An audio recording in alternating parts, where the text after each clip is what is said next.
What's going on, YouTubers? Fred, Birdland BS here again, joined with Team Keep It Clean, Mr. Ingraven. What's going on, man? How are you? Hey, what's going on? Appreciate you having me for round 2 of the podcast. Yes, sir. Thanks a lot, man. No problem, man. Glad you could join us. So, here we are. It's football eve, kind of in a way for us. First NFL preseason game tomorrow night, the Hall of Fame game with our beloved Ravens taking on the Bears. Getting excited or what? Oh, man, this has been such a great week. And it's actually, surprisingly, with it being football season and football week, the week has actually been going by pretty fast. So, not used to that. No.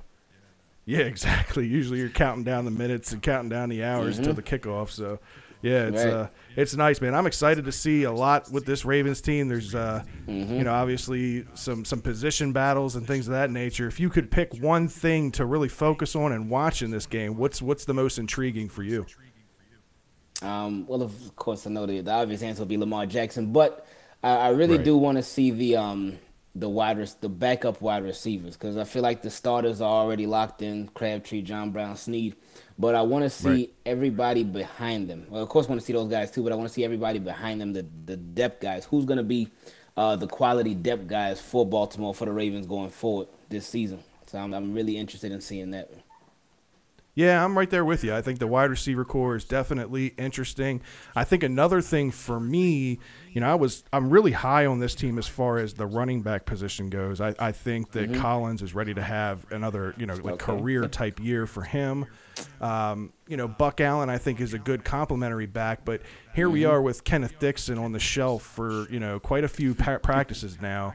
That position's becoming awfully thin. You know, behind him, you've got an undrafted guy out of Florida in Mark Thompson. But beyond that, you know, the loss of Terrence West, you didn't really think in the beginning would affect this team much. But from a depth perspective, if Kenneth Dixon is going to be on the shelf for a while, it could be an issue. It could be. It just depends on how they approach it and how serious the injury is. If you see the Ravens sign somebody like a free agent running back, or they end up keeping the undrafted guy, number 44, that's Mark Thompson, I believe. But if they end up keeping him, then it'll show that, hey, maybe Kenneth Dixon isn't ready, or if they put him on the PUP list. We just have to wait and see what happens with Kenneth Dixon, what moves they make, if any, and that'll indicate how serious the injury is. But I can't say I'm surprised, though, man. They're just, it worries me with the Ravens when they're really hush-hush and really quiet about what the injury is, because typically that means it's something that they don't want to disclose, and a lot of times in just Ravens past, we've seen that be ugly. You know, Brashad Perryman went from, you know, he'll be back in a couple of days to we don't know what the heck's going on with him to being out for the entire year. And, you know, that's just something I don't want to see with Dixon already coming back from missing last year. You know, this is the guy that I thought when the Ravens drafted him, I was kind of high on him. I thought I had high expectations for this guy. And then he comes into camp this year a little bit out of shape, and now the injuries. It just makes me worry about the running back position a little bit. Yeah, I mean, I'm not really worried about it, though, even with Kenneth Dixon being hurt, because I feel like it's one of those things where you can't miss something that really hasn't been there. I know Kenneth Dixon, his rookie year, he played here and there, and especially against the Steelers. I know he did his thing against them, but he hasn't really proven much to me. He hasn't really shown me much, and I don't really have any expectations out of him, because from what I've seen so far, he's just been hurt. He got suspended while he was suspended last year, and then of course he missed the entire season being hurt too. But with Alex Collins and Buck Allen, they did their thing last year. I loved that combination. Kenneth Dixon could only help, and especially with everything that I've heard about him from a lot of people, including yourself. You say you were high on him too.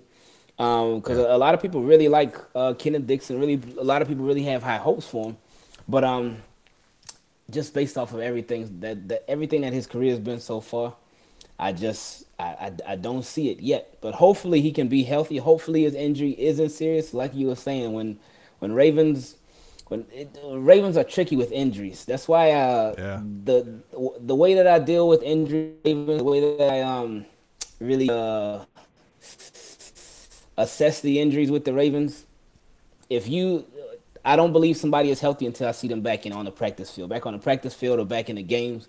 Until then, it's a serious injury to me. But because I know John Harbaugh, he just doesn't like, and it can be smart too, because he doesn't want to give out information. Because teams, say for instance, that player comes back and John Harbaugh says, "Oh, he come back from having a bad knee." Teams may go at his knee to try to take him out, especially if it's a quality player. But I know Harbaugh doesn't really discuss injuries, especially ever since the Perryman injury. Ever since that, he's shut up a lot about injuries. But I mean, we'll see what happens. Yeah, I think he kind of learned the hard way there. He put his foot in his mouth quite a few times with Perryman and that injury. So yeah, that's a good point. But yeah, as you said, kind of the obvious answer I think for most people out there is the excitement around the quarterbacks and Lamar Jackson and RG3 and kind of seeing what this offense might look like with mobile quarterbacks, running the offense. Yeah, I got into this conversation last night with Scott, my co-host, and we talked about it a little bit, and we kind of have varying opinions. He's kind of the guy that he doesn't want to see Lamar exposed too early. He doesn't want to see him out there, and risking injury. But for me, I'm the type of person that when you draft somebody as a player, you use them and you try to get them as much experience as possible, especially when you have the ability to have 5 preseason games like this. This is kind of a rarity for us. You can put him in for a good amount of time today in his first game tomorrow and use that tape to see how he progresses from week 1 to week 5 and see if he's trending in the right direction, because it's nice to know that before the season starts, because at that point that's really going to tell you whether it's okay to just carry Flacco and Lamar or if you're going to have to carry that third quarterback in an RG3. Where do you kind of stand with that? It's tricky because when they first came out and said, "Oh yeah, we're gonna be using Lamar Jackson at different positions and even Flacco at different positions too," and they were gonna be mixing in some trick plays. At first, I thought, "No, please, please, please, no, don't do this," because I felt like with the Ravens, once they start putting players at different positions, enough of the times we've seen where they keep them there.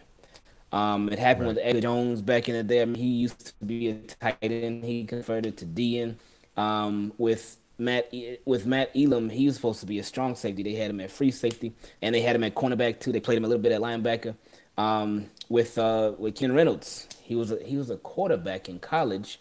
I guess that would be the best example that relates to this. Yeah. He was a quarterback in college for Navy, and then they put him at receiver, and then it's like they wonder why these guys fail. And look, and even Camille Correa, outside linebacker, pass rusher, they put him at middle linebacker. Wonder why he didn't excel. Right. So with that being said, I didn't want to see Lamar Jackson go down that same road, and I didn't want to see him become a gimmick player.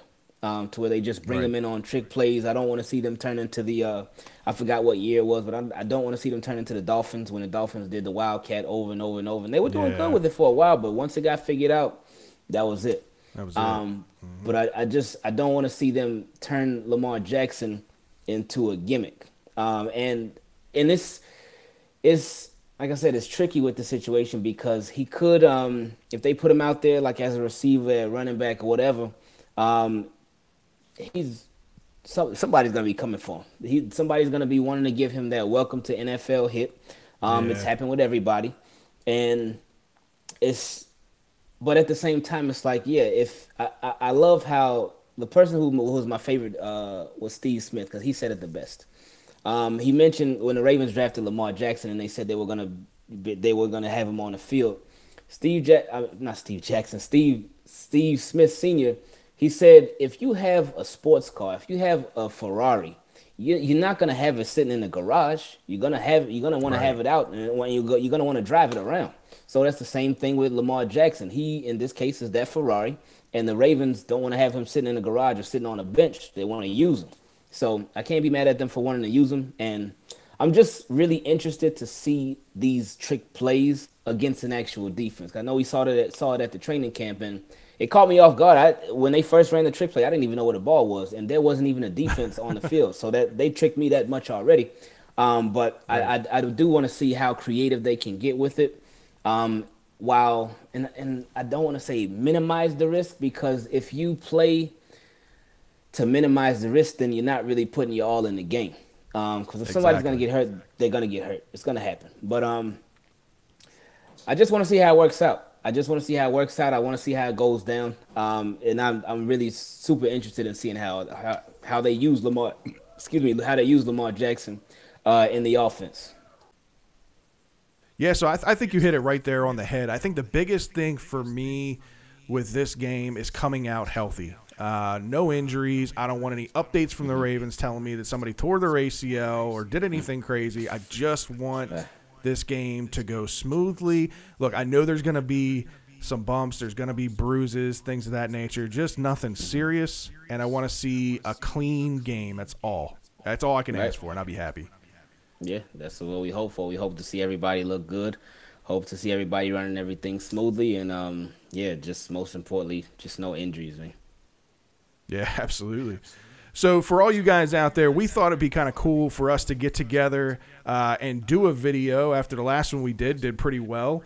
What we thought we'd do tonight is do an NFL way too early predictions video. We're going to kind of run through each one of the divisions and kind of give a little synopsis on each one of the teams and pick some division winners and even get down to who we think will be in the Super Bowl this year. I'm looking forward to this. This should be fun. It's kind of cool. It's one thing to look at it from my perspective and all that, but I value your opinion and kind of want to see where your mind's at with everything. So you ready to dive into this? All right, let's do it, man. All right, man. So let's start with the easy one, the layup. It's the AFC East. We'll start there. Okay. For me, this is an easy one. Until Tom Brady retires, I'm never gonna bet against the Pats winning the division. They didn't really do a ton to improve. I think the biggest improvement here for me is the running back Michel out of Georgia. I think he's going to be huge in this offense. I think personally he's one of the top 3 running backs in this draft class for me. What about you? What do you see with New England? Yeah, I agree. New England is like a shoe-in for the AFC East, and I feel like it's not even what New England does, but it's what the rest of the AFC East doesn't do. I feel like they don't put enough pieces in place to be able to compete with New England, and they find ways not to beat New England. They find ways not to compete, and I feel like those other teams are just always a mess every single year. So, yeah, New England I feel like they're an easy pick for the AFC East. Yeah, kind of going off of that, talking about a mess. For me, like down in Miami, I know, they do get Tannehill back this year, but honestly, how much of a difference does that make? Now, after losing his top target in Jarvis Landry on the offensive side, they lost their big, solid guy in Ndamukong Suh up the middle on the defensive side. I don't really see where they improve this team, so I'm not high on the Dolphins at all. Yeah, the Dolphins, they Tannehill back will help them, but I don't think it'll be nearly enough to take down New England. The Bills, they did draft a quarterback, but the Bills, I feel like they will be the team that's the closest, but at the same time, I still feel like they're so far away. And with the Jets are the Jets. I think that's the perfect way to explain it. The Jets are the Jets. I think we kind of flip-flop there. So for me, Buffalo, I look at them as who the heck's left there. They've kind of completely dismantled that team. And now LaShawn McCoy, he's got all this drama over top of his head. The rookie quarterback they picked, Josh Allen, I was not high on this guy at all. He had Kyle Bowler written all over him to me. Guy has a strong arm with terrible completion percentage in college. I was never high on Josh Allen. I don't really think they're going to be a competitive team for a long time. I think they've got a long way to go. Now, the Jets, in my opinion, I don't think they're that far away. I think they've got a good defensive team, and I think Sam Darnold will end up being a good quarterback at the NFL level. He's still really, really young, and he's still got a couple of years to go and to learn at the NFL level, obviously. But I kind of like what direction the Jets are going in. Now, again, they've got a long way to go if they want to catch New England, or they probably better hope that Tom Brady retires within the next year or two if they want to be competitive in that division. But I think you and I agree on this. The Patriots, the division winner. It's not even a question. All right, so I'm going to write that down. Next one up would be the AFC West. Now, this division for me, it's tough. It's a lot of unknowns, a lot of unprovens in the division. So this one's kind of hard to predict. Let's start with the Chargers. So for me, I love Phillip Rivers. I've always been a big Phillip Rivers fan. I love his attitude. I love his leadership ability. On the defensive side, Joey Bosa, I think he's the next big thing as a pass rusher in this league. I loved the draft pick of Derwin James. I was really high on him. I think he was a top 3 player in this draft, and I was kind of disappointed when the Ravens didn't pick him at 16. Chargers got him 1 pick after. It's kind of sad. I want to see Phillip Rivers succeed. I want to see him go deep in a playoff run. What's your take on the Chargers? Chargers are nice. I feel like Phillip Rivers is one of those Dan Marino guys to where nice quarterback. He can do it all, but he just hasn't had any team success. Consistently. He is somebody I feel like deserves success from everything that he does. I feel like Phillip Rivers is extremely underrated. The one thing about this team that just sucks, they are they remind me of the Ravens a lot because they get some tough injuries every single year. I mean, every single year. It does seem to hurt them almost every year.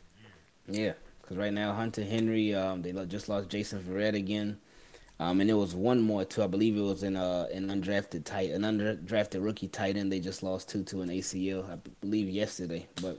They just keep losing guys left and right, man. But I do think Phillip Rivers, he deserves it. He definitely deserves success. And they, even with the injuries, I'm still picking them to be the winner of the AFC West.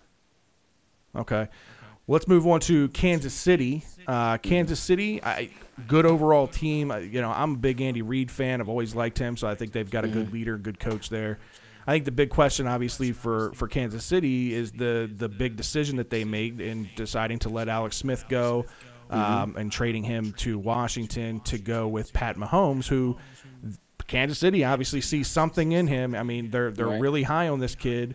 So with him, and then if Kareem Hunt can kind of come back and duplicate what he did in his rookie year, Kansas City could be a good team. Yeah, they sure could be. They definitely have some weapons. Tyreek Hill, that guy he's always making something happen. Punt return, kick return, that wide receiver. Definitely a shifty guy, extremely fast. And then it's just a big question mark. Like you said, Patrick Mahomes, this will be his first year taking over. I think Kareem Hunt will be relied on even more this season. And hopefully for them, he would just have some consistency because with Patrick Mahomes, he's essentially still a rookie quarterback because this is going to be his first year really playing and his first year starting. So I'm sure they're going to really rely on that running game. They're going to expect big things out of Kareem Hunt, and they're going to put a heavier workload on him since he doesn't have a veteran at quarterback anymore. Okay, it's a good take. Good take. Next team in that division would be the Raiders. With the Raiders, you've got the John Gruden effect. How are players going to kind of adapt to his style of practice and his style of play? And then has the game kind of passed him by at this point with as long as he's been out of the game, that type of thing? John Gruden's a smart guy. And, when you listen to him talk and some of the quarterback stuff that he does and you listen to him talk on Monday Night Football, he still keeps involved in the game. But let's be honest. He hasn't been coaching in a long time. They did lose Michael Crabtree and replaced him with Jordy Nelson and replaced him with Martavius Bryant. Those two guys, how are they going to fit into the offense? And then I guess the big question mark also is Derek Carr. Can he make that next step? Can he finally put it all together? Where are you at with the Raiders? Raiders, they have 3 starting wide receivers as their top 3 guys with Jordy Nelson, with Amari Cooper, and with Martavius Bryant. With Jordy Nelson, he's obviously dealt with some injuries the past couple of years. But when healthy, and if he can stay healthy for them, that's going to be really good. But yeah, a lot is on Derek Carr. Like you said, can he take that next leap? And can he take his game to the next level? They also have Marshawn Lynch there. I wasn't really impressed with him last year. If they would have cut him, I wouldn't have been surprised. I wouldn't have been against it either. But I just feel like he just, with all the hype that surrounded him, and of course it was from when he was with the Seahawks, but with all the hype that surrounded him last year, he definitely didn't live up to it. So I could see them end up benching him down the road during the season. But because I think that running back spot is going to be up for grabs, because I don't think he's going to perform well. But we'll see. But yeah, a lot of pressure is on Derek Carr. They did pay him. They took care of him financially a couple of years ago. So now it's time to show up, man. He's healthy. They upgraded his wide receiving core. Or can I really call it an upgrade? They just switched out, like you said, Jordy Nelson and Crabtree. He still had Amari Cooper. Like, he had him last year, too, for the past couple of years. But they did add Martavius Bryant. So, yeah, they did upgrade. Okay. So, we'll see what he does. And then the last team. Mm-hmm. Last team in the AFC West, we got the Denver Broncos. Mm-hmm. I really don't like the direction this team's going. I don't think Case Keenum is the answer at quarterback. I think he had a nice run in Minnesota. Now he goes to an outdoor stadium as his home stadium in Denver in the thinner air and all that stuff, and can he kind of produce at that same level that he did in Minnesota? Obviously, Minnesota, he was surrounded by a better offensive line. He had better wide receiver targets out there, in my opinion. I just don't like the direction that they're going. Now, Royce Freeman, another rookie running back, he was another guy that I was kind of high on in this draft out of Oregon. I do like this kid, and if anybody can produce running backs and produce them at a high level, it's Denver. Denver's always had success with running backs. What do you think of the Broncos at this point? Case Keenum, he really impressed me. He impressed me because just the way that his career has gone. He's a backup quarterback for the Texans, backup quarterback for the Rams. He is somebody that's beat the Ravens before, so I've seen him firsthand do that. Which was no fun. Yeah. But at the same time, just to watch his career go from backup to all of a sudden starter and then playoffs, and they weren't even with the Vikings. They weren't even winning in spite of him.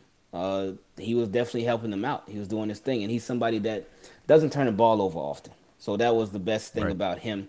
Until he got to that Eagles, that NFC Championship game, then he just said, "Oh, whatever." But anyway, his receivers, I feel like his receivers kind of match, and they actually might. I think it may just all depend on the quarterback, because he have Demaryius Thomas and Emmanuel Sanders, and those guys aren't bad at all. In Minnesota, you had Stephon Diggs and Adam Thielen. I always forget how to say his last name. Thielen, okay. So I feel like his receivers are they might be kind of even. But now this will really show if Minnesota was just a comfort zone for him, or if he really is, if his game is really that good.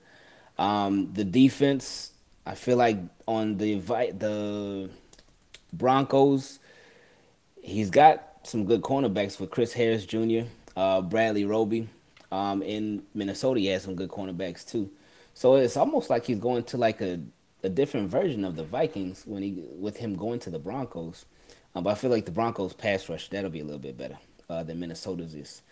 But I don't know. I feel like he just has a big question mark over his head, and I'm ready to see that question get answered this season with Case Keenum. I just want to see what he can do on another team, new roster, new situation.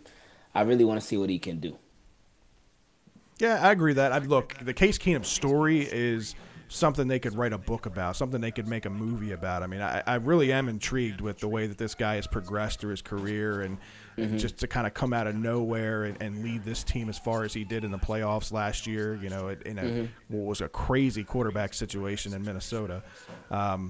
I'd like to see him succeed in Denver. I like the guy. I just don't think that was the best option. I kind of personally, I thought Kirk Cousins would have been a better fit in Denver with the team that they had, but that was just my opinion on that. Case Keenum's a good guy. I just, it's the track record that kind of worries me there. But all right, so we kind of ran down everybody in the AFC West. I am going to go Chargers here as the division winner. Where's your mind at? Yeah. Chargers would be my pick as well to win the division. I think they definitely have a big shot. Hold on, my son is knocking on the door. But yeah, they definitely have a they especially with Phillip Rivers. He is the guy that like I said, he doesn't have any question marks around him. I feel like Phillip Rivers has already proven himself. He knows what he can do, and I think with the Chargers, even with all the injuries that they face right now, and I mean hopefully that's it. But it's football, so it may be more to come. But I think they can still get it done. So I agree. All right, Chargers. so you got the Chargers. So you and I are identical so far. AFC East and AFC West. We got the same picks. Let's move on to a tougher division, the AFC South. This is a loaded division, in my opinion. We'll start with last year's kind of Cinderella team and last year's division winner in the Jaguars. What's your opinion? I'll let you start. What's your opinion on the Jaguars? Love their defense. It's intimidating. It's fast. They tackle well. They intercept the ball well. They force turnovers. They're tough, man. They're tough, and they have one of my favorite things about the Jaguars' defense is their swagger. They're not afraid to talk trash to anybody. They're not afraid to walk into anybody's building and just whoop up on them. So I love their defense.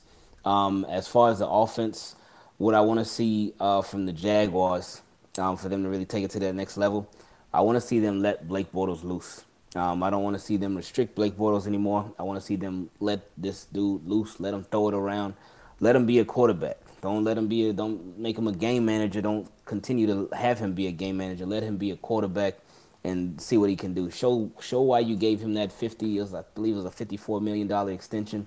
Show why you gave him that. Show why you think he deserved that. Let him be a quarterback and let him prove himself. Okay. I mean, I think we're on the same page with some of this, and I think we're on different pages with others. So I think Jaguars, hands down, best defensive team in the NFL. It's not even close. It's not a question. I honestly see a lot of the 2000 Ravens in this team in the sense the way that they're put together. I think they've got a great defense, which is going to help keep points off the board. They've got a really good running back that they can just pound the rock with Leonard Fournette. And I think that if they use that formula, that they can use Blake Bortles kind of as a game manager. I know you don't want to see that. I know you'd rather see them kind of open it up. But for me, if you're really trying to win games and you've got such a stout defense like they do, you don't want to put your team in a position where you have, a quarterback that might lose games for you. And he's done that in the past. Blake Bortles has kind of been up and down through his NFL career. He's had highs, he's had lows, and sometimes he's lost games in the past for the Jaguars. So for me, I think the way that this team is just built, I think he's better suited to be the game manager. But I'm really, really high on this team. I think this team's going to be a good team moving forward. Oh yeah, I agree. I agree completely. So the big question mark would be in this division for me are the Colts. Colts are getting Andrew Luck back, which is huge for them. We all know how important the quarterback position is. But at what level can he play at? I mean, if you look at him and you watch video on him, he looks like he's in amazing shape, probably the best shape he's ever been in his entire life. But can he throw the football with the same kind of velocity that he threw it at one point? He hasn't thrown a football in a long time. So how long is it going to take him to get back to the level that he once was? I think that this team is definitely improved with him at the quarterback position, but I just don't see them competing for the division with the other teams that are surrounding them. Yeah, I don't, and I think with Andrew Luck, the biggest thing with him will be him staying healthy. So that means his offensive line, they're going to have to block. Because he was just taking too many hits over and over and over and over and over. But yeah, I think once he just gets in the groove of things, I think he'll be fine.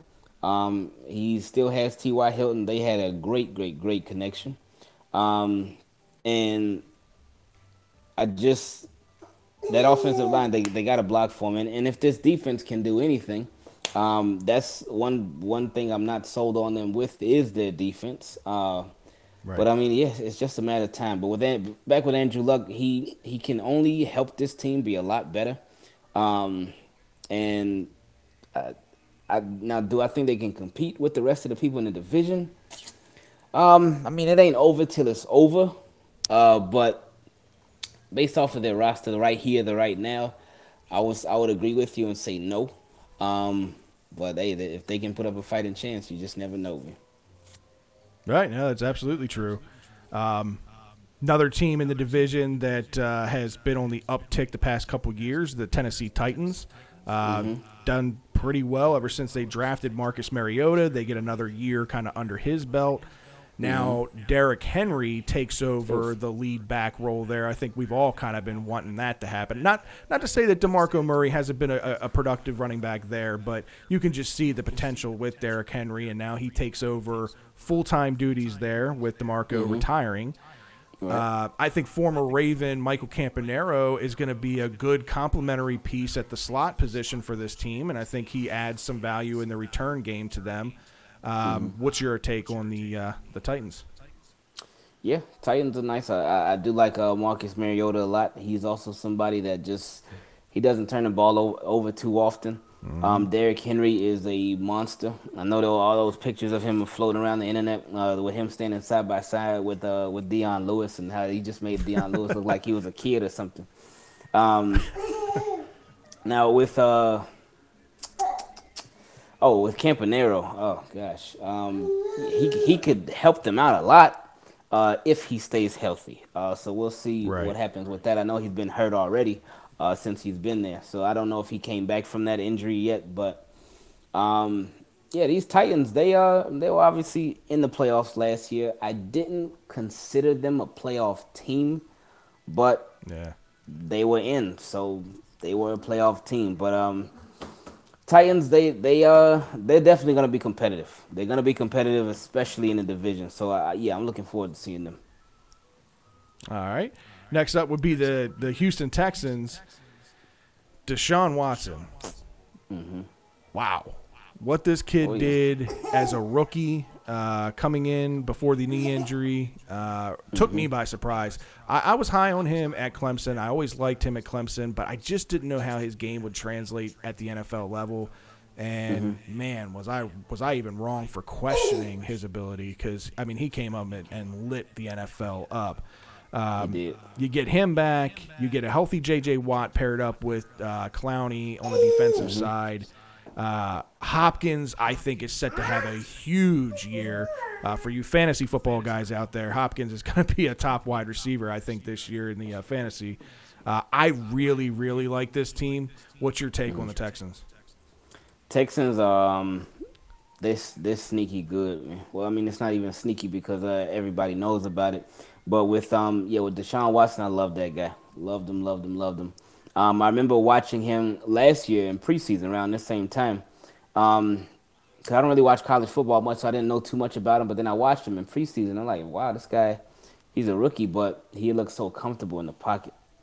He didn't look like he was fazed by pressure. He just looked like he had been doing this for years. Then they end up giving him the starting job, and he was great. And it hurt me. I felt like when he got himself injured for the season, I felt like it was a Ravens player because I was sad. I'm like, oh man, Deshaun Watson, he's out now. That sucks. Right. But he was great, man. I loved his game. I loved the risk that he took. I loved that he was aggressive. Loved that he didn't mind taking the shots downfield.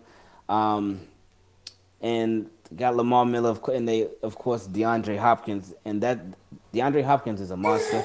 He is somebody that you could definitely put up the argument that he's the best wide receiver in the game. Reason being because he gets it done with any quarterback. It doesn't matter who the quarterback is, he still puts up big numbers. But to save that topic for another day. But DeAndre Hopkins he is a beast. And then the thing with the Texans, if their defense can just be healthy, and of course they got the honey badger too, Tyrann Mathieu.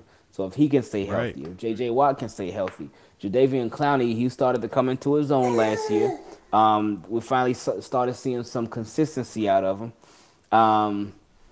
If that defense can stay healthy, though, if just the team can stay healthy, they can be extremely dangerous, not only in the division but in the NFL too.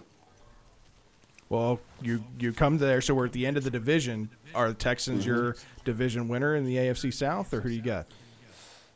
I love the Texans, love their offense, defense, but I got to go with the Jaguars. Jaguars are, I feel like they want to build off of last year, and they definitely have the experience now. They were the young team in the playoffs last year, but they came out, and I just absolutely loved that Jaguars and Steelers game. Loved it because they really stuck it to the Steelers.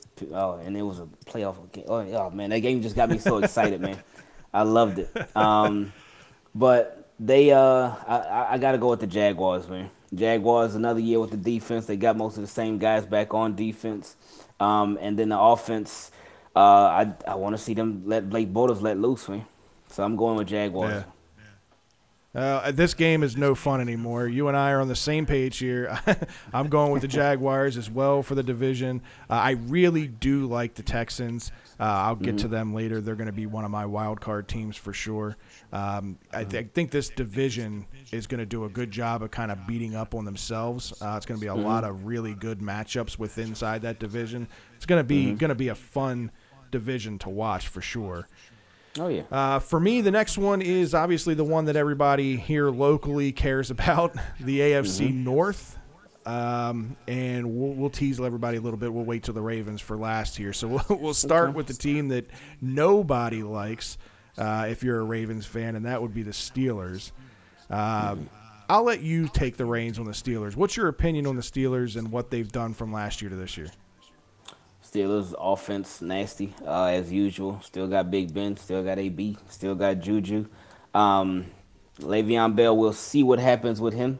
If he chooses to hold out or if he doesn't. If he does choose to hold out, hey, Le'Veon Bell, more power to you. Do your thing. Sit at home, relax, enjoy yourself. Take it easy. But if he doesn't, fine too. Bring on the best competition.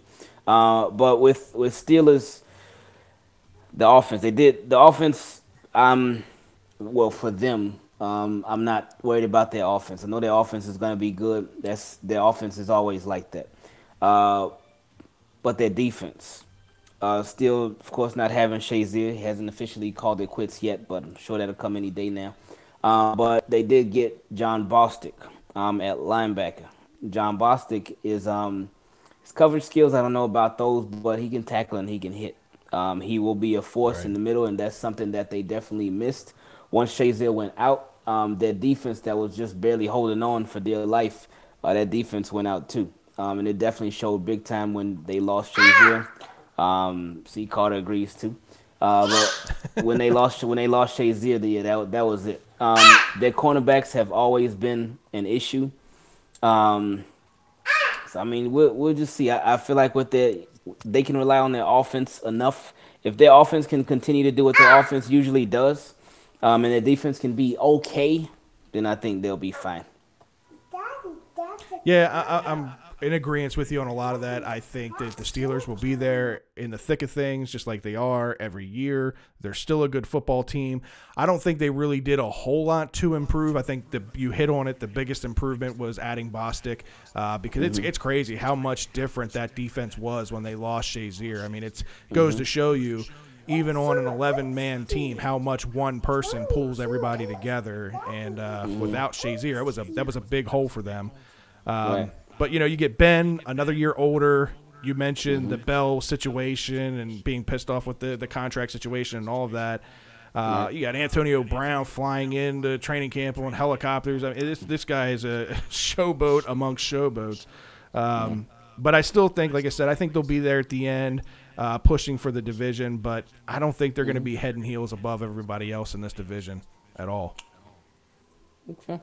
So moving on would be Yeah, moving on would be our biggest our biggest Achilles heel, especially towards the end of the seasons for whatever reason, that being the Bengals.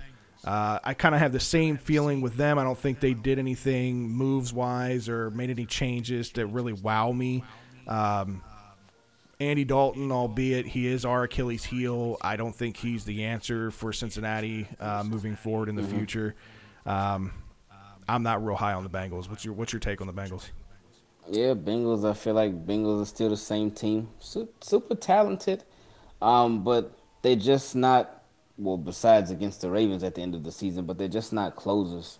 I feel like coaching was the biggest issue for them, because they have all the talent in the world, but they just don't close it out. But yeah, they didn't make any crazy moves, anything like that. I feel like it's still essentially the same team that they had last year. So Bengals, I'm not high on them either. I just don't feel like they're a big threat in a division. They're definitely obviously a threat to us because they threaten us every year and they end up making use of those threats against us. But I don't think they're a threat to win the division. Still going to be a problem for Ravens, but I don't see them making any noise in the AFC North like that. Okay. Well, one team I think that is trending in the right directions, definitely the Cleveland Browns, the other Ohio team. If you think his team's going to be a one-win team or, no wins, that kind of thing, again, you're sorely mistaken. I like the additions of Tyrod Taylor for the immediate need. I think Baker Mayfield, he has a little bit of Brett Favre in him, but he needs some time to mature and some time to grow up. So I think Tyrod, again, for the immediate need is good. The addition of Jarvis Landry to the wide receiver core with Josh Gordon, as long as Josh Gordon can stay off the stuff, that guy's a beast at wide receiver. And you put another target like Jarvis on the other side of him. I think the one under-the-radar position for the Browns that not anybody's really talking about is the running back position with the additions of Carlos Hyde and Nick Chubb out of Georgia. Two really good running backs. Carlos Hyde's always been a good, productive running back in San Francisco. I think he'll do well in this offense. What's your take on the Browns? Yeah, Browns. I actually love everything that the Browns did. Tyrod Taylor, Baker Mayfield. It's like, where do you go? Tyrod Taylor. He's shown that he's shown that he doesn't turn the ball over much. He doesn't take many risks now, but he doesn't turn the ball over much. He's somebody that's very careful with the ball. I want to see if Tyrod Taylor not taking many risks was due to his play style or the Bills coaching staff. Because it seems like it may be more the Bills coaching staff, maybe them saying, hey, Tyrod, don't turn the ball over. Don't lose the game for us. But we'll see. That question will be answered during the season if he remains a starter, which I don't really expect him to.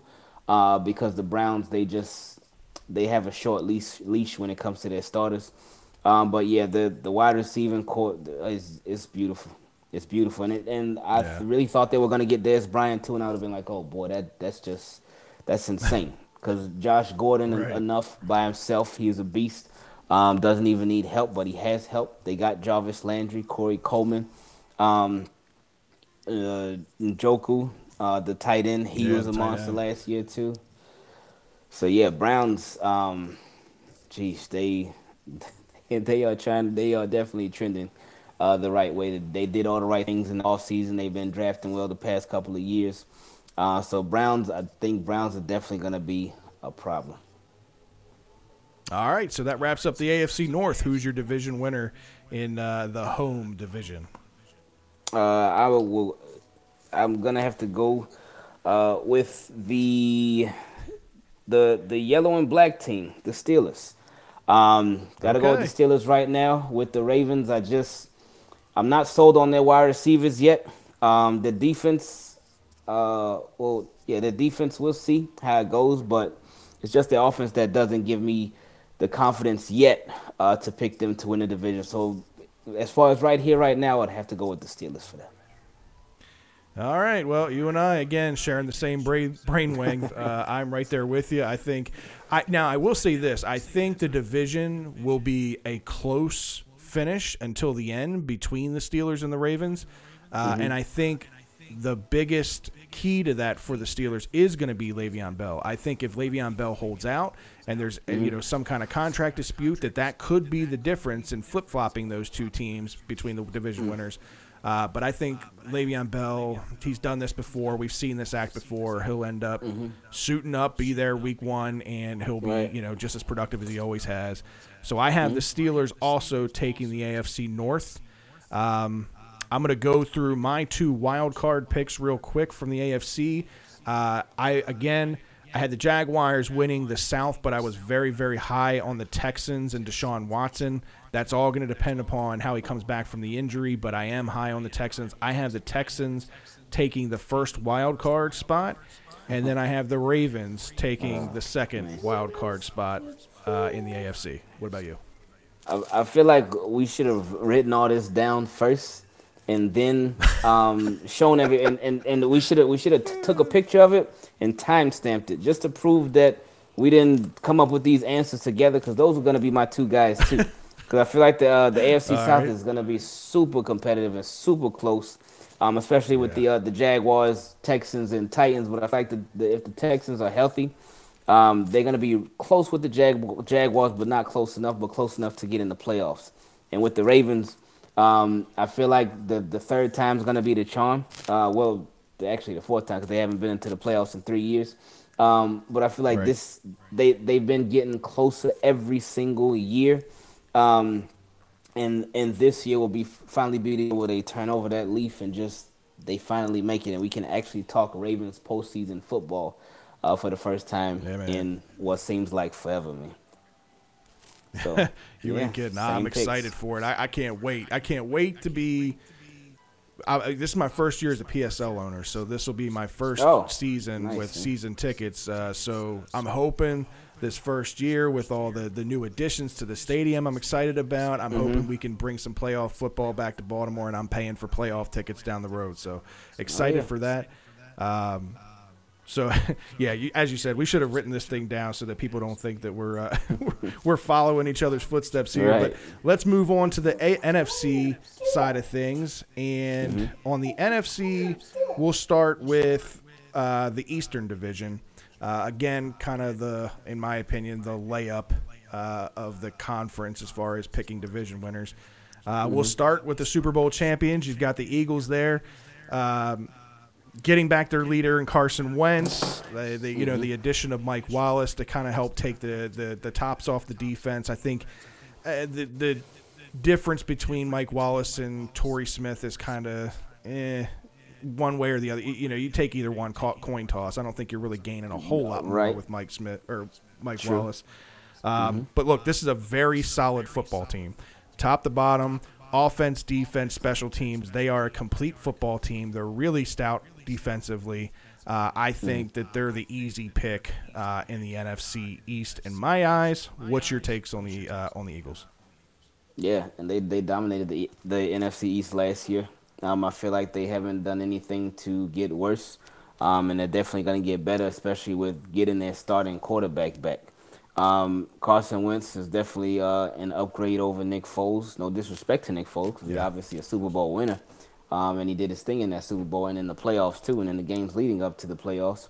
But Carson Wentz is definitely the better option, the better pick, the better quarterback. So he only makes this team better. He has the ability to throw. He has the ability to run. And with Carson Wentz, I like how he extends the plays.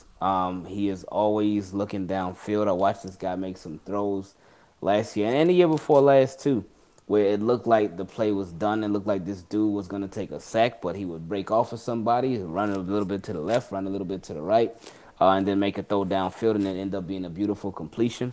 But I love his game. He is somebody that's extremely fun to watch. So I think they definitely going to be a lot better than last, or they definitely got a lot better than last year, mainly at the quarterback position. So I think they're ready for another playoff run. All right, and then the Dr. Jekyll, Mr. Hyde team for me are the Cowboys.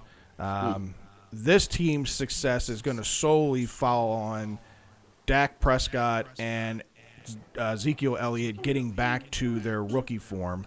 I think that the Cowboys made the right decision in kind of getting rid of the cancer in Dez Bryant. I think he's a cancer to the team. I think he's a cancer to the locker room. Still think he's a productive football player. Don't get me wrong. But everything that you're hearing from other players' comments and things of that nature, that they're happy that they've kind of moved on from the Dez Bryant experience. So I think that does help the team now. They replaced him with Allen Hurns, another guy that has problems with drops and that kind of thing. But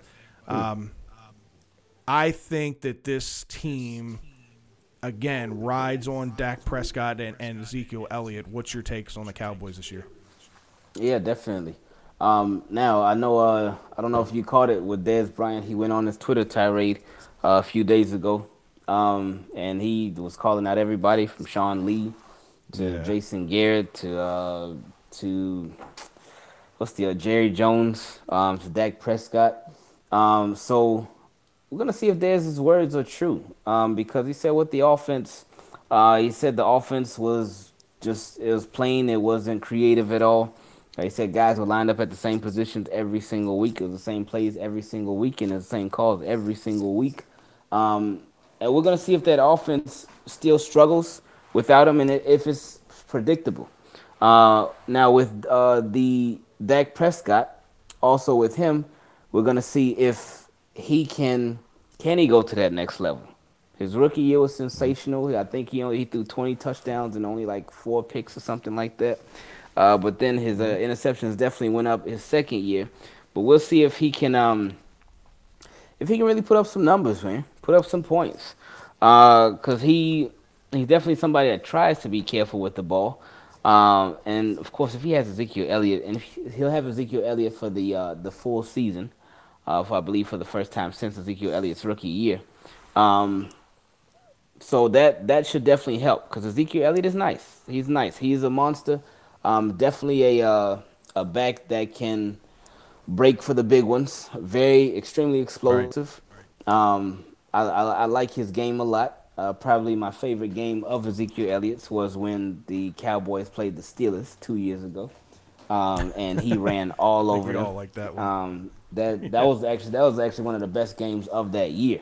But yeah, so and if Sean Lee, who is a piece of glass, he's always hurt. If he could actually stay healthy, because he can make some plays.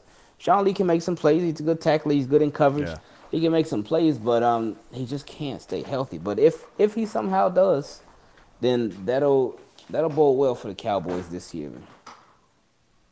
Yeah, I agree with you. And just to kind of re-hit on Dez Bryant's comments really quickly, I did see the tirade on Twitter that he went off on quite a few people. At the end of the day, my take on that's simple. The people he went after are all employed. He's not. That guy tells you something about him, and there's not a whole lot of teams that are beating down the door to get Dez Bryant. So we'll see. Right. I mean, we'll see. I still think he's a productive football player, but I think what he brings from a drama standpoint, just a lot of teams don't want that. Right. Anyway, moving on, we'll go talk about the other local team here in Maryland, the Redskins.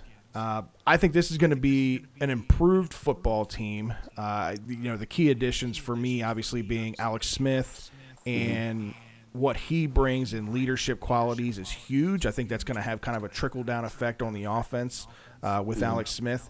And I think the running back, Geis out of LSU, is going to be huge for the running game for Washington, which has sorely lacked a running game for many years. There's still question marks at wide receiver and defensively with this team. So if they want to compete with the Eagles and they want to be back in the hunt for the division, they still have some missing pieces and they've got a little ways to go. But I do like the way that this offense, I think, will be more with Alex Smith than I did with Kirk Cousins. What's your take on the Redskins? Yeah, Alex Smith, I think I definitely think he's better than Kirk Cousins. I feel like Kirk Cousins was he was extremely overrated, and he was more so His numbers were inflated due to the Redskins being behind in so many games. And I feel like Alex Smith is definitely a better option. Question marks about the defense. Just really question marks about the entire team. Guys, I do hope he has a good season. Hope he can help out that running game because I feel like the Redskins right now, they don't have an identity. I feel like that's their problem right now. They don't have an identity. They don't have one particular thing that they're good at. So they need to establish that, stick with it, and just hope it works out for them in the long run. Yep, I agree. The last team in the division are the New York Football Giants. I think this team, in my opinion, has a hard time even breaking 500 this year. I like Saquon Barkley. I like some of the moves they made to shore up the offensive line, which before just had a bunch of guys I think they found in a McDonald's drive-thru. I don't think it's enough. I think Eli, he's Eli. Another year older as well. I know he's won 2 Super Bowls, and you know, a lot of people are high on Eli and that kind of thing. I get it. But I think he's kind of coming to the end of his career. Do you think that he has enough left in the tank to make another playoff run, or are the Giants done? Yeah, I can't really see the Giants doing too much of anything. I know they definitely have one of the best wide receivers in the game, and somebody who I feel has a lot of people are anointing as one of the best running backs that'll be in the league this year, in Saquon Barkley. I mean, we'll see how he does in the NFL, but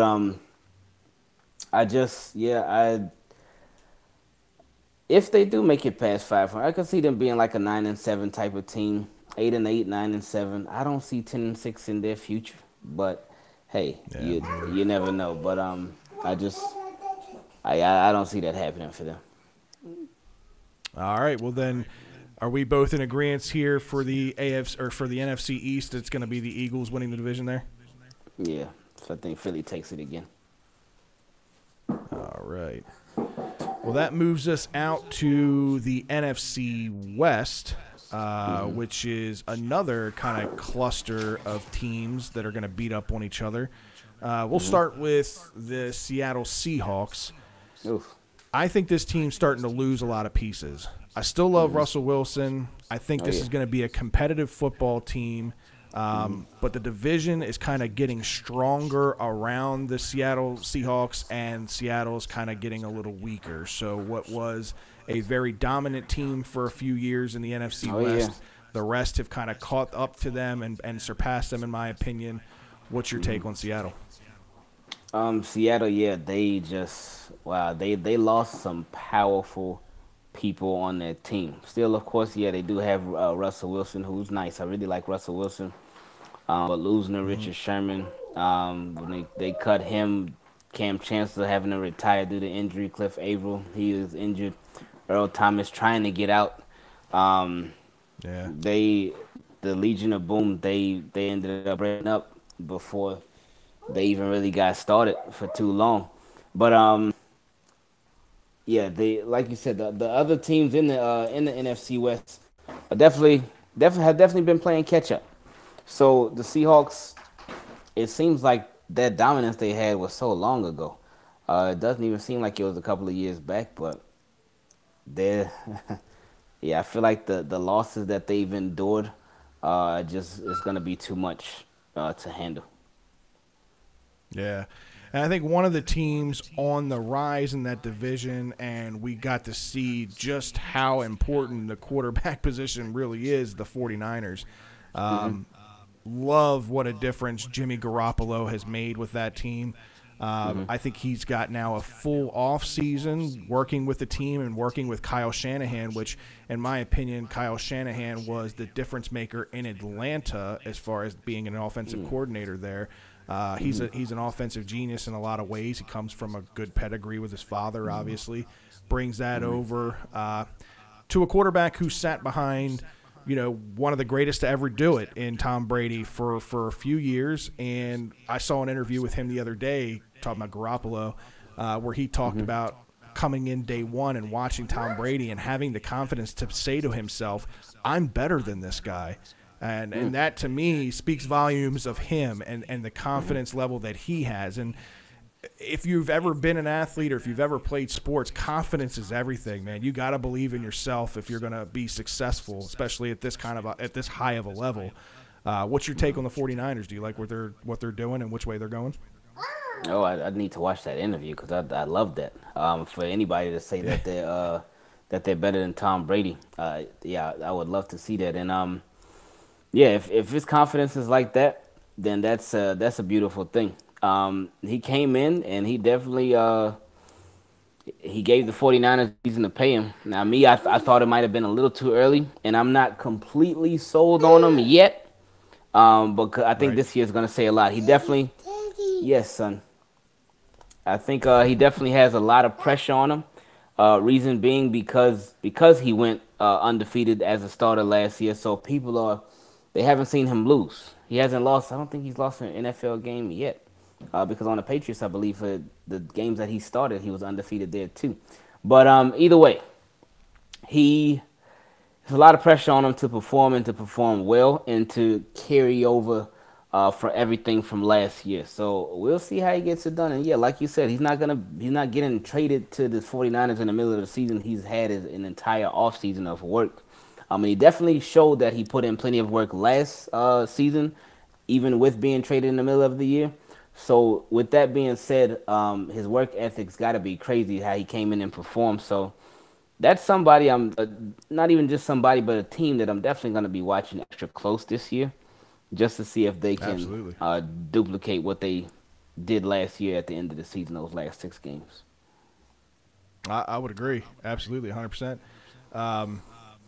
I think next up we'll talk Arizona, the Arizona Cardinals. For me, I don't think they're going through a rebuild process, but I think they're going through a retooling process, meaning they're replacing some key positions. Obviously, Larry Fitzgerald's kind of getting towards the end of his career, so they're going to have to replace him soon. They just drafted their quarterback in the future in Josh Rosen, who I think at the end of the day is going to end up being the best quarterback from this draft when this is all said and done. He still needs time to learn and develop, kind of like Darnold in New York. I still think they're a year or two away from really competing in this division. I do think getting David Johnson back, obviously fully healthy, is going to be huge for them at the running back position, and just huge from an offensive standpoint in general. But again, this is a strong division with some strong teams. I think they're going to have a hard time competing to try to win the division. Yeah, I agree. How Sam Bradford keeps getting signed for all these deals, I don't know. How oh my God, I know. How Mike Glennon has gotten signed the past 2 years for these deals, I don't know. But those are their quarterbacks right now. I'm hoping they give the starting job to the rookie Rosen. But we'll see how it goes. And yes, they did lose David Johnson early last year, and that didn't help them at all. So hopefully going forward, David Johnson can stay healthy because he showed that he's so crucial to that team. They need David Johnson. That dude is. Yes, son. I got a favor to ask. You got a favor to ask? What's your favor? My son loves trolling me. But yeah, so David Johnson is definitely essential to the team. They need him to go forward. And if their defense, like Patrick Peterson, they did lose their starting safety, even though in the Honey Badger, Tyrann Mathieu. And even though they lost him, it's like one of those losses like we mentioned earlier. How can you miss something that you didn't really have too often? Because he was always hurt there. He was missing a lot there. Yes. Yes. Not yet. Wait. Just wait a little bit. But yeah, so with them losing the Honey Badger, that could be one of those things where it's an addition by subtraction because you give somebody else an opportunity to take over at that safety spot, and it could end up working out for them a little better. Even though he was super talented, but he was just always hurt.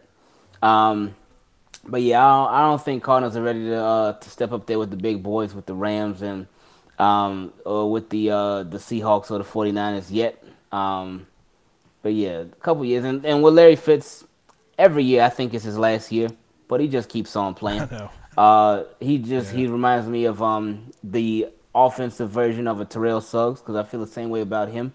I thought he was going to retire like 2 years ago, but he's still around, still making plays. So no complaints from me.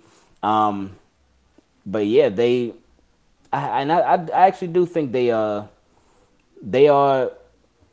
like very close to getting ready to rebuild, because they're gonna lose the best Cardinals receiver of all time, whether it be this year, next year, whenever that guy decides to finally hang it up. They're gonna be losing him, so that's gonna be a big loss. And then hopefully it's this year, but that they let the rookie take over.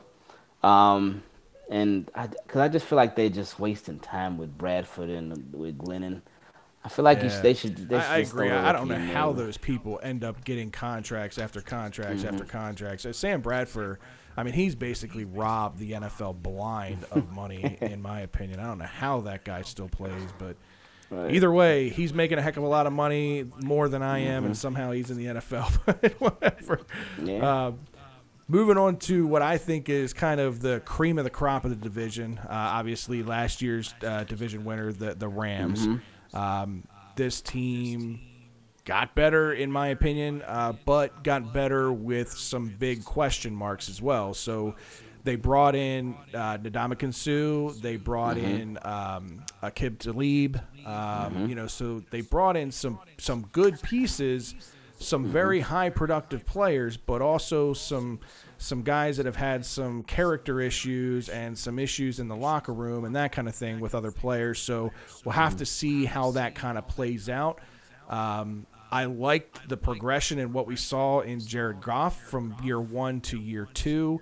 Todd Gurley, in my opinion, definitely one of the best running backs in the league, and hopefully he continues on that trend. I really like the Rams. What's your take on the Rams? Yeah, Rams, they definitely, roster-wise, they got better. It's a matter of seeing if all those guys click and if all those guys can gel together. The defensive coordinator, Wade Phillips, he definitely has a lot of toys to play with.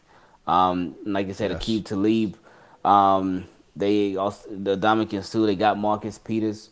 Marcus Peters, right? I forgot all about that.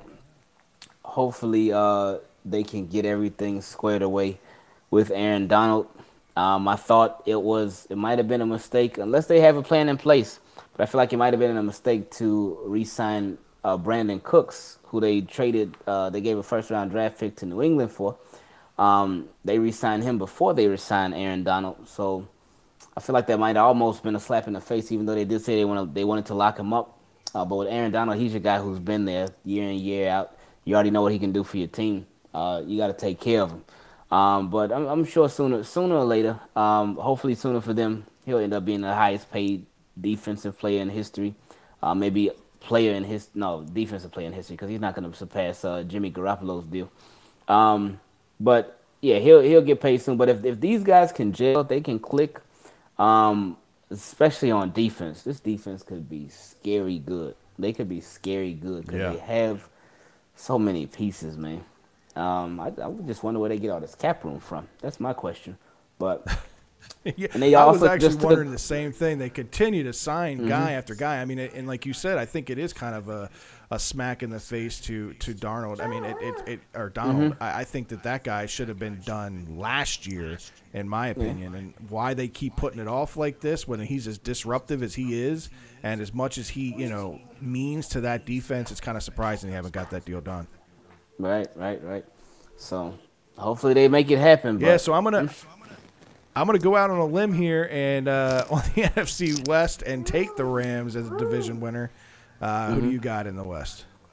Yeah, this is a tough one.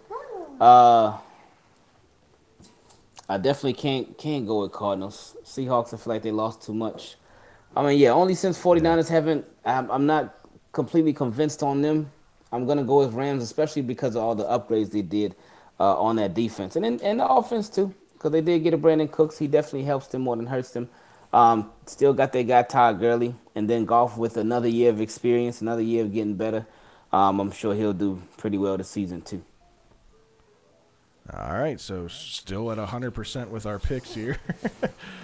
Moving on next to the NFC South. We'll start with the division winners there in the New Orleans Saints.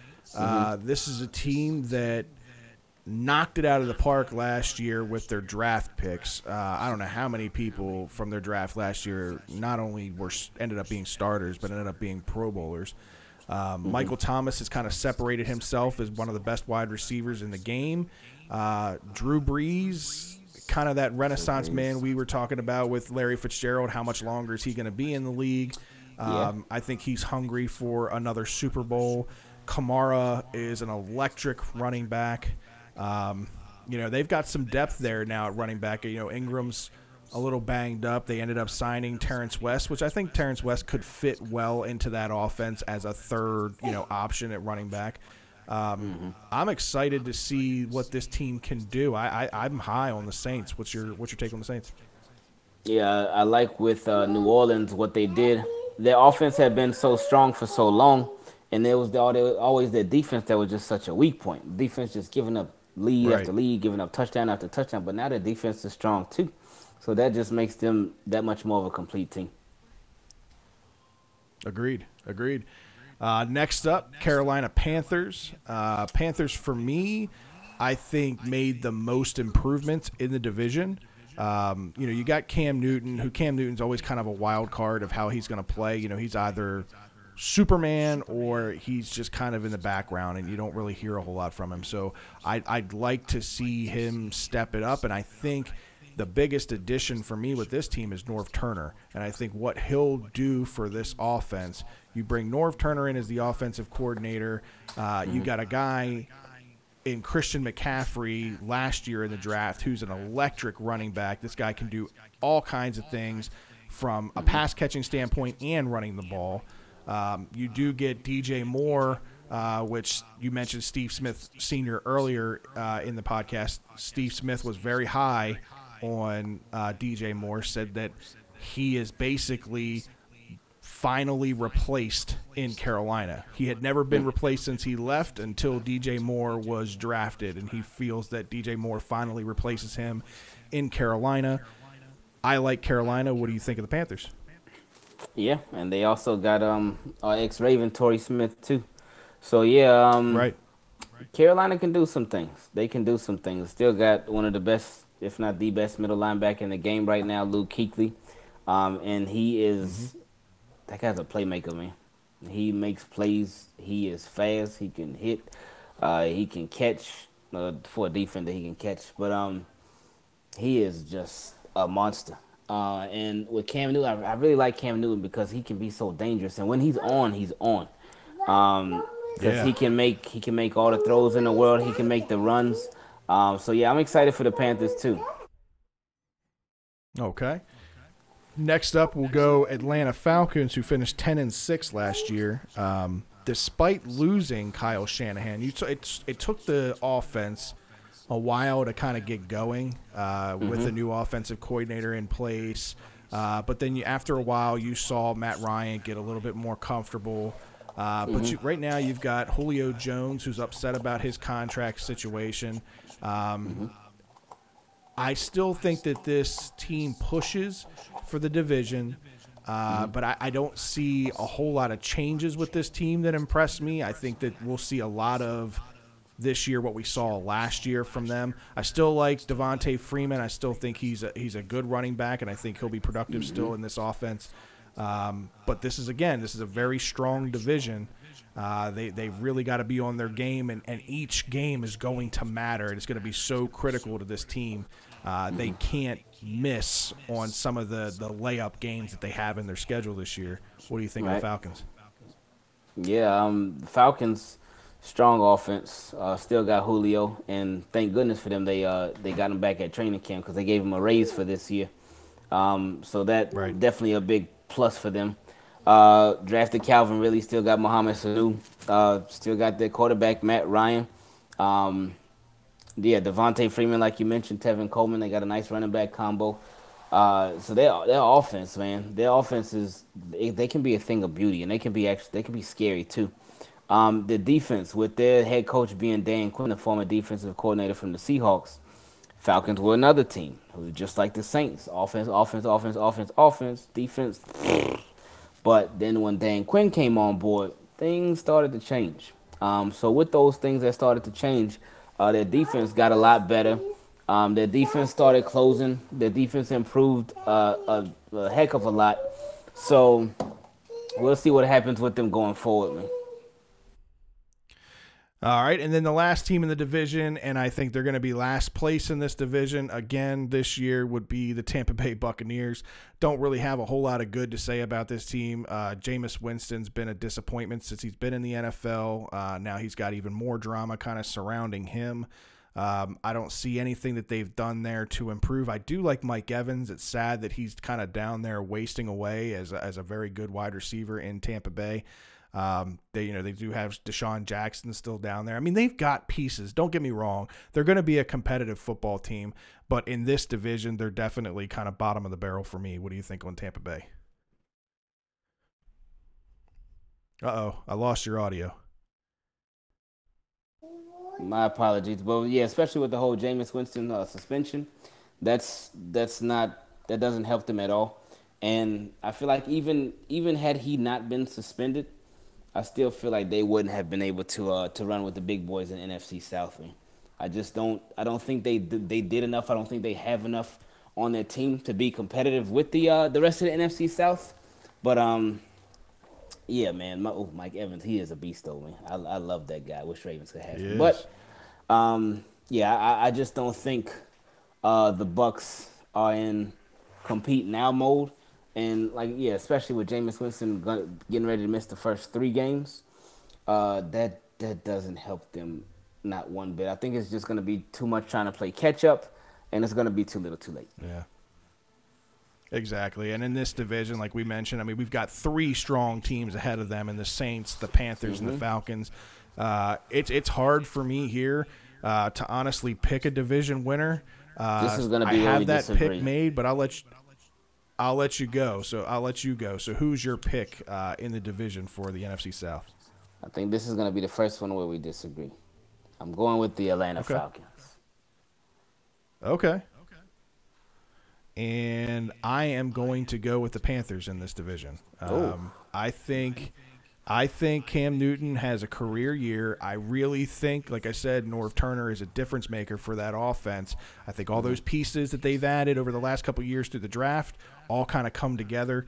And like I said, that is a very stout defense. I like the Panthers in that division, but definitely a wild card team or 2 to come out of that division. We'll talk about that in a minute. Oh, yeah.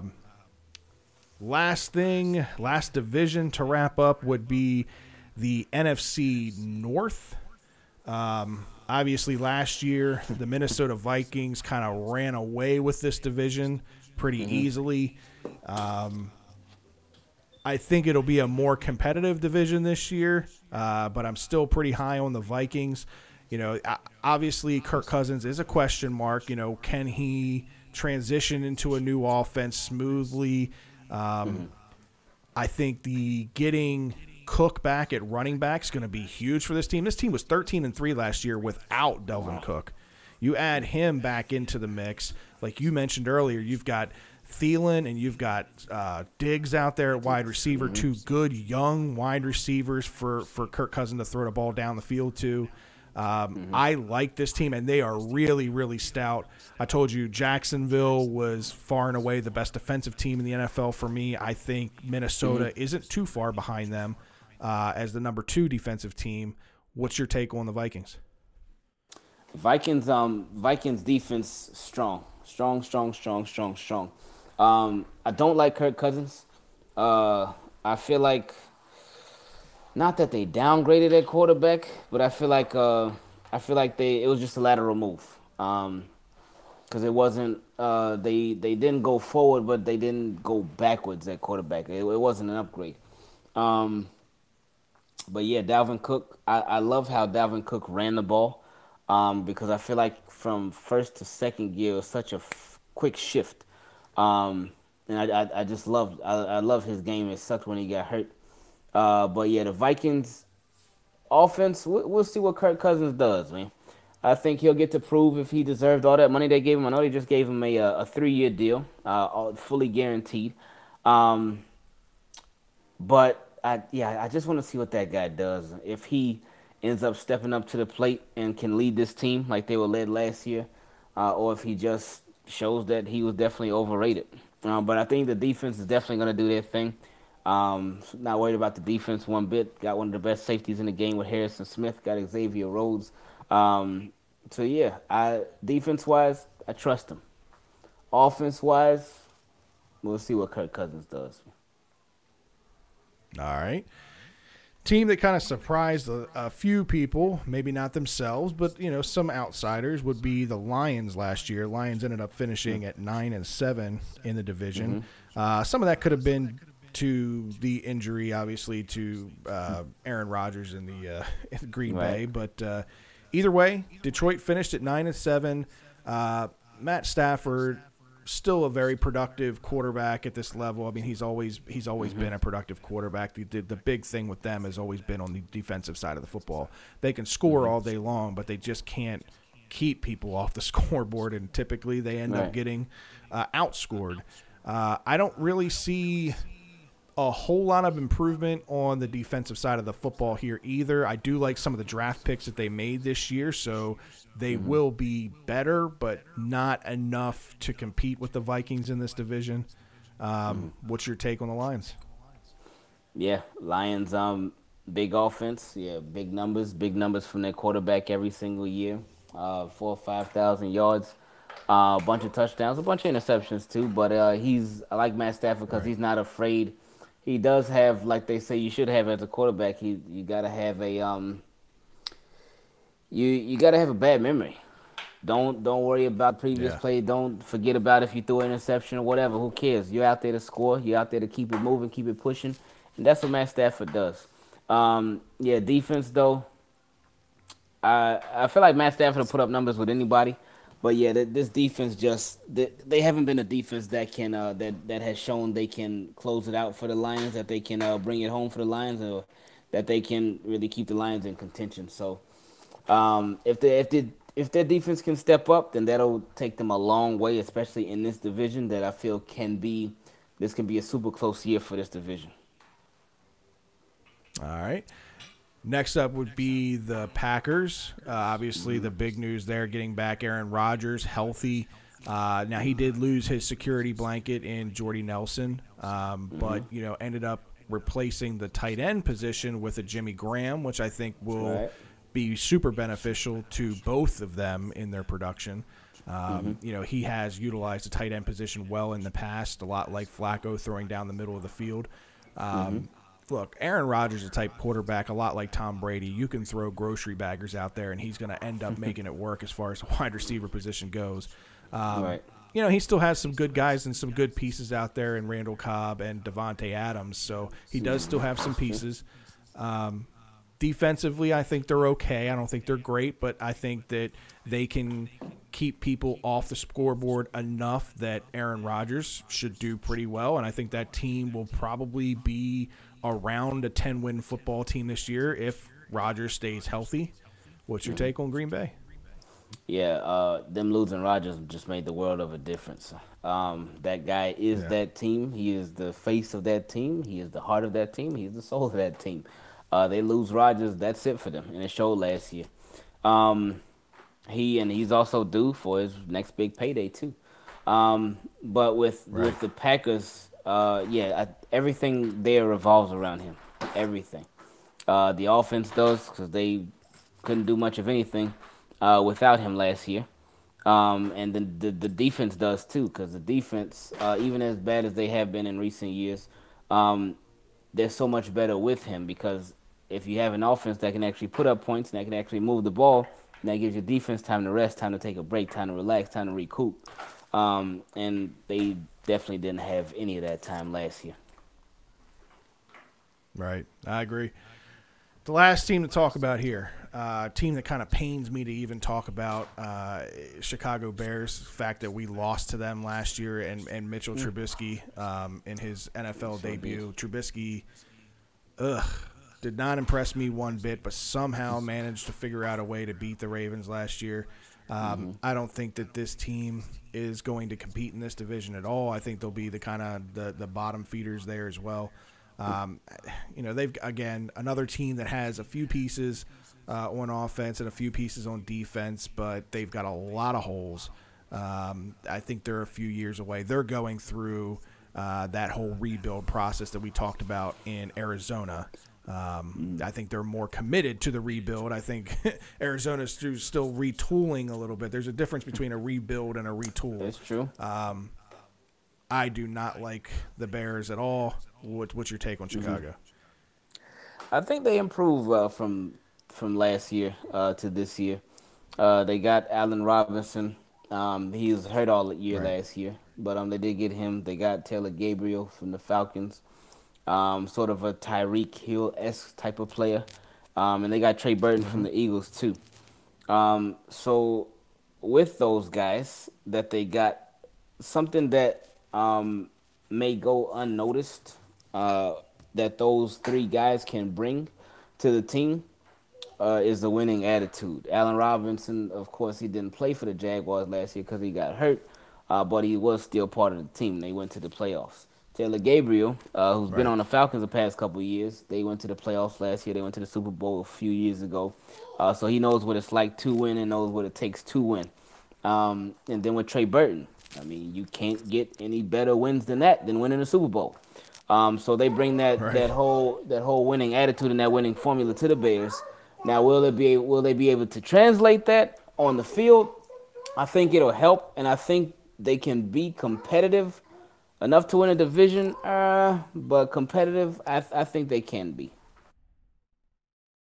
All right, fair enough. I like your point there. I think that veteran leadership and experience, especially playoff experience on a younger team, is super important and detrimental, and that will absolutely help that team moving forward. But I just think that they're still a couple years away from really being competitive in this division. They're still a few pieces away. So we'll see. We'll see what happens. Wrapping up the NFC North here, let's pick our division winners. This one, it's a little tougher than I thought it would be. Originally I would say the Vikings are just going to run away with the division again. As you kind of alluded to earlier, I like the addition of Kirk Cousins, but I don't know how much it really helps the team. But I think the biggest piece for me and my deciding factor as to who my division winner is going to be is the fact that the Vikings are getting Cook back at the running back position. I think that puts them over the top and over top of Green Bay for me. So I'm going with the Vikings in the North. I'm going with Packers. Packers, I feel like I said, Aaron Rodgers, he is the heart and soul of this team, and everything with the Packers revolves around Aaron Rodgers. And if he can stay healthy, then I feel like they'll be in good shape to compete for the division, or take the division, actually. Yeah, I mean, it's not a bad pick. Like I said, I was kind of back and forth either way. I think Cook for me is just the icing on the cake for the Vikings. But let's talk wild card here. We haven't talked. We got two teams to pick from the wild card. I'll start, and I think both of these teams are going to come out of the NFC South. I'm going to go with your division winners, the Falcons taking the wild card number 1, and I think the Saints are right there behind them. I think that you could see a three-way tie in this division, all of them sitting at like 10-6 at the end of the year, that type of thing. But yeah, I think all three teams come out of the NFC South. What about you? I'm gonna go with Saints and Vikings. Saints and Vikings would be my wild card teams. All right, perfect. So to recap, in the AFC, you and I were 100% in agreement on everything. We've got the Patriots winning the East. We've got the Chargers winning the West. We've got the Jaguars winning the South. The Steelers winning the North. The Texans and the Ravens as the 2 wild card teams. That's the recap of the AFC. NFC, both in agreement on the Eagles and the Rams. South is where we differ. I had the Panthers and you had the Falcons. The North, I had the Vikings, you had the Packers. And in the wild cards, I have the Falcons and Saints. You have the Saints and Vikings. So going out on an even further limb and a really unrealistic prediction, who do you have representing the AFC this year in the Super Bowl? Jaguars. Jacksonville Jaguars. Dang it. Yeah, you and I right there on the same page. Jaguars are my pick as well. I think this team, like I said, just top to bottom, especially on the defensive side. I don't think there's anybody out there that's going to be able to score enough points on them. They proved last year that they could play against New England, and they're going to get even better this year. So I agree with you. The Jaguars are my pick out of the AFC. NFC, I'll start here. I had a tough time with the NFC. Okay. It's easy to say that the Eagles will make the run back, but I am going to go a little bit out on a limb here, and I don't think the Eagles are going to make it back. I'm going to actually take the Rams. Oh, okay. I thought it was going to be the same team that I picked, but I'm going to go with the New Orleans Saints. Going with the Saints. So you got the Saints winning or going to the Super Bowl out of the wild card. Oh, yeah. All right. So I've got a Jaguars-Rams matchup, and you have a Jaguars-Saints matchup. Got to pick. Who's your winner, Jaguars or Saints? Take it home. I'm going with Duval County, so that's going to be the Jacksonville Jaguars. All right, well, we might as well just keep this trend going in the same direction. I've got the Jaguars and the Rams squaring off. I think it's a nasty football game. I think it's going to be an entertaining football game. But, yes, I've got the Jaguars winning it all this year. And who would have thought that just a couple years ago that we'd be having this conversation that the Jaguars could possibly be Super Bowl champions? Isn't that crazy? That is wild, man, just to think about that. Wow, has the tide changed? I mean, just a couple years ago, we were talking about this team possibly moving out to Europe, and who the heck knows? I mean, this team might not even be in Jacksonville. Now we're talking Super Bowl champion. It's really crazy. Look, I've had a lot of fun doing this with you. I had no idea how long this thing would take, but I appreciate you hanging in with me. I appreciate you doing this with me. I'm looking forward to maybe doing some more videos with you in the future. I know everybody out there in the YouTube world seems to like it, so I appreciate you being on with me. Oh, yeah, no problem. Appreciate you having me, man. Thank you. Yeah, no problem. We'll wrap this up, and for you YouTubers out there, be sure to follow at Ingraven Vids, follow at Birdland BS. You can follow us on Twitter. I'm on Twitter at Fred Birdland BS. I know you're on Twitter. Is it Ingraven Vids on there as well? That's it. Ingraven Vids. Team Keep It Clean. All right, Team Keep It Clean. Birdland BS every Tuesday night, Facebook and YouTube Live. We'll see you guys. Appreciate you tuning in.